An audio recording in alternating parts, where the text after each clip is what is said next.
Bismillah ar-Rahman ar-Rahim, Alhamdulillah, wassalatu wassalam ala Rasulillah. If you had the following to-do list, is there a way of effectively being able to write down this list, assessing how you've performed against the list, then effectively planning for the future? Well, inshallah, this spreadsheet will help you achieve just that. You'll notice immediately the emphasis on doing it in an Islamic manner. So here you have the Hijra date at the top.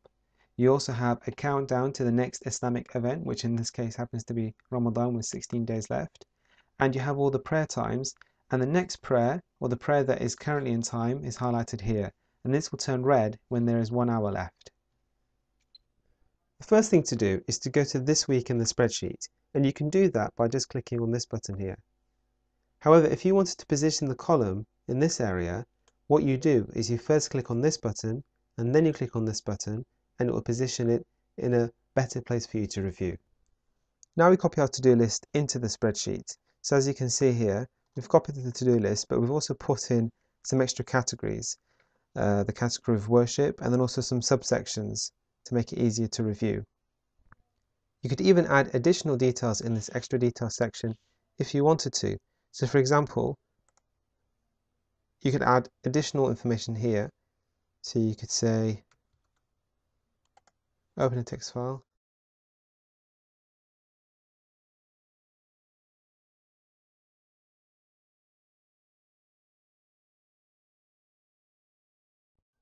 The next thing we do is we add priorities. So depending on how important each item is, a priority is attached. And this will be helpful because you can filter for just a specific level of priority if you want to do so in the next stages.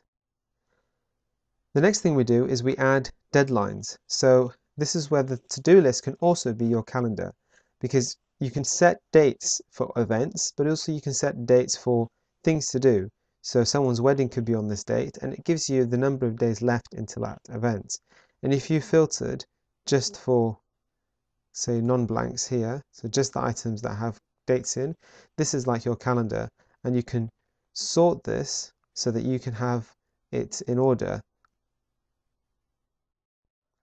The next thing we can do is where there's a specific number of things that need to be done, we can add something in this column. And the number that you need to change is here. So here we have 3, and here we have 7. And every time you do something, this will gradually decrease. Now we're in a position to identify what we want to actually achieve in week 30, the week of the 19th of July. And to do this, we identify what targets we have.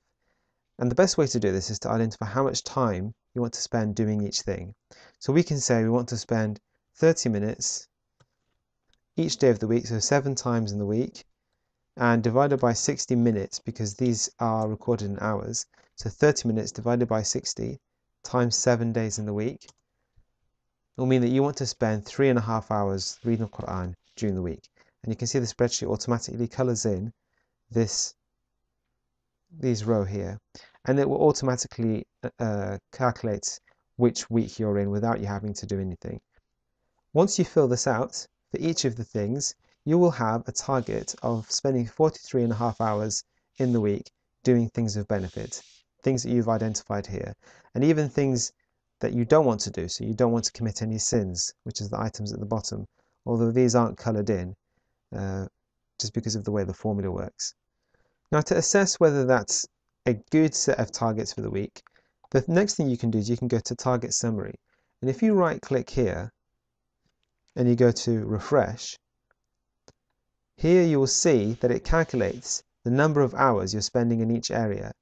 And you can see which item here has the highest score. So you're spending the most thing on family and friends.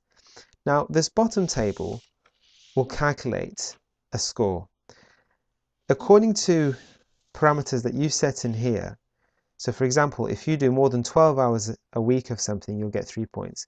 If you do between 7 and 12, you get 3. If you do between 12 and 18, you get 4. If you do above 18, you get 5 points.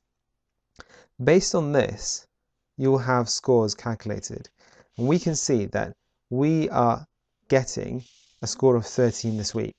Now notice, you have got the full 5 points for family and friends. You won't be able to get any more points if you do any more in this category. The only way to increase this is to do things in other categories, and that's how you become more balanced. By doing things across the different categories will give you a higher score.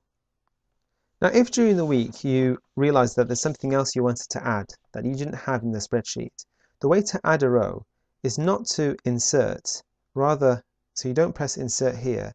Instead, you press copy, and then you press insert copied cells.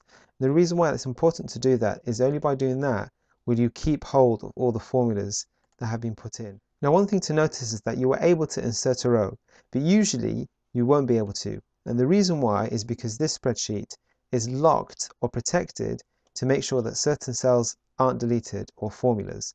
So if this protection or lock was on, there are certain things I can't delete. I won't be able to delete this, for example, and I also won't be able to insert any extra rows. It won't let me do that. So if you find that you're in that situation but you want to add a row, if you go to Tools, Protection, and Unprotect Sheet, then you can do that. But then put the lock back on so that you then don't delete things by accident. Now that you've set your targets for the week, as you go through the week, you will identify how much you've done. And as soon as you add something, the colors change. So as you can see here, it goes orange. If you to completely finish something, it actually turns black. And if you to complete something with a date, it turns black and it crosses the relevant items off. Now, one thing to note is that if you want this item to be permanently crossed off, what you have to do is change this formula from a formula to just type in 100. That way, the following week, this won't change and will stay crossed off. So as you can see, you go through the week completing things until it ends up like this. As you can see, we've gone through the week now and we've completed what we could complete.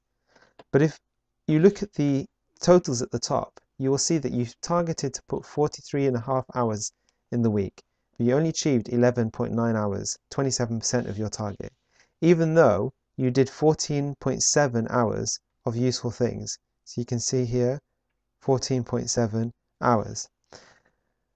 These additional few hours have come from places like this, where you said 1.2 hours of target, but you actually did more than you initially set out.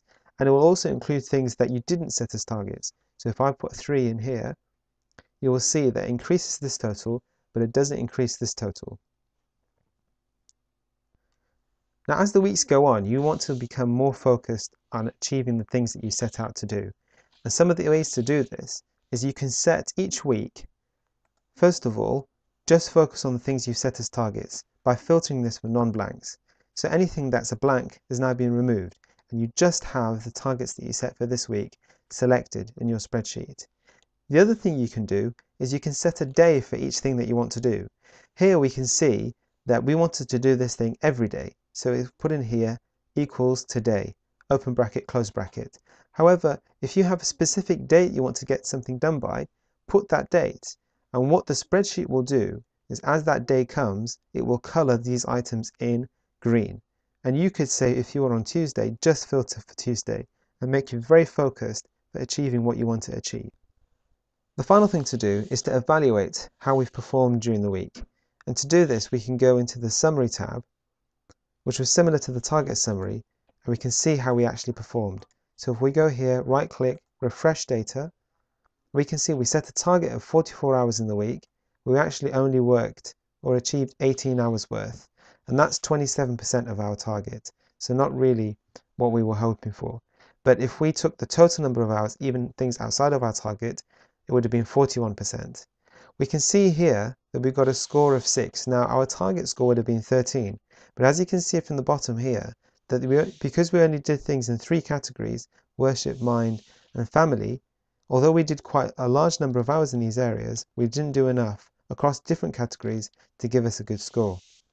Now if you want to have a more detailed breakdown of your scores, just come into this Detailed Scores tab, right click, refresh, and here you have your scores. And if you want to understand these colours, it's just 0.6, so take this example, 0.6 divided by 1.2 is 50%, and according to this, which you can change, 50% would colour it in orange. Similarly, for the sins, we have these colours for these scores, but these aren't percentages. This is just below 2 would mean red, and that's what's happened here. Finally, our scores are plotted out in graphs, and you can see here that this graph plots out the actual score against the targeted score, and also there is in orange or in blue the total number of hours spent during the week.